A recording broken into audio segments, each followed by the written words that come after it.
Puppet chat. அதுக்கு தேவையான பொருள் என்னென்னு பார்த்துடலாம்.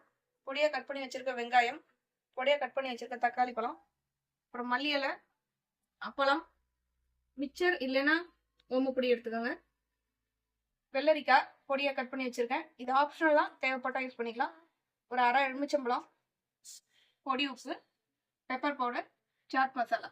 சாட் மசாலா எந்த பிராண்ட் வேணுமோ நீங்கள் எடுத்துக்கலாம். இப்போ எப்படி செய்யறதுன்னு பார்க்கலாம். ஒரு பவுல் எடுத்துக்கோங்க இந்த மாதிரி.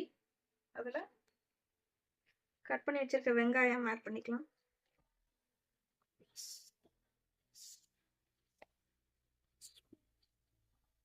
கட் பண்ணி வச்சிருக்க தக்காளி பழம், வெள்ளரிக்காய் இதெல்லாம் சேர்த்து நல்லா கலந்துக்கோங்க. தேவையான அளவு உப்பு.